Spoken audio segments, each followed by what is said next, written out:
This is the simplest possible HTML document. This is all that's required in a document in HTML. You have a title and you have a paragraph. That's all that's really required. This is the same document in XHTML. This is the simplest possible XHTML document. You notice it's got a lot more stuff.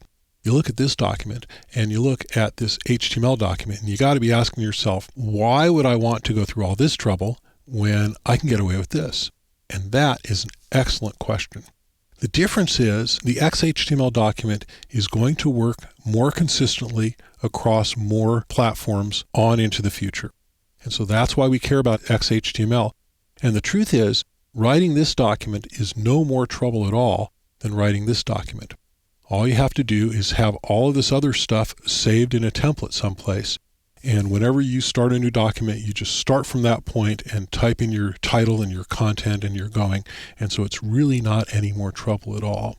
So let's take a look at some of the different elements in this document. And before we do that, we need to talk a little bit about terminology so that we are on the same page as we talk about all the different parts of this document. So this is a tag. It begins with a left angle bracket and it has the name of the tag inside and then it ends in a right angle bracket. This is an end tag.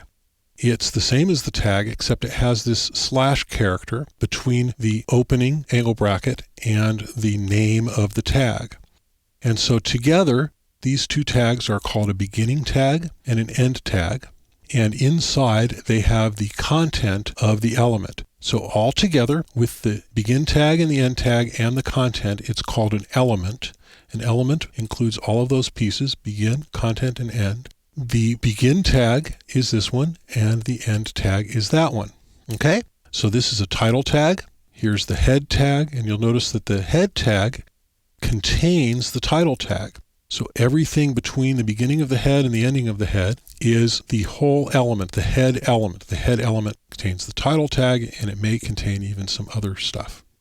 This is the body tag, and the body element contains the body of the document, including, this paragraph and whatever else that you might want to put in there. And then there's the HTML element, which contains all of it. It goes all the way up here, actually, doesn't it? Yeah. So that's tag.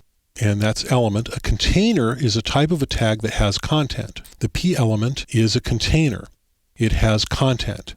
We might have another element that doesn't have content, like the horizontal rule, HR.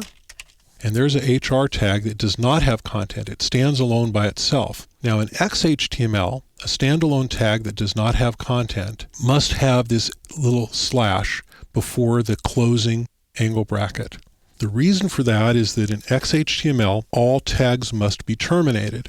So when you have a container, it's easy. You have an end tag that terminates the element.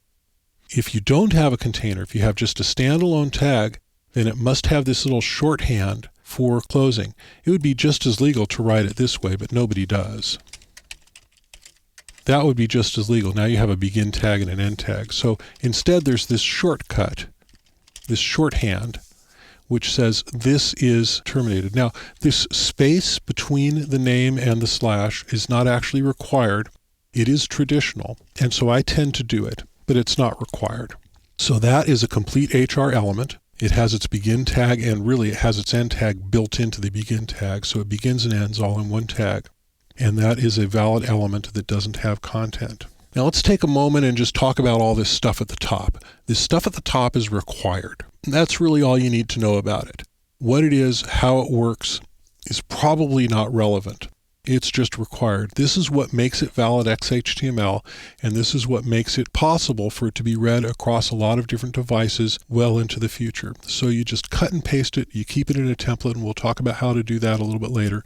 We're going to talk a little bit about some of the components of this a little bit later so that you'll understand the parts of it that you may want to occasionally change. But for the most part, you just need to know that it's required, and you're going to cut and paste that, and it's included in the templates section of the exercise files with this course.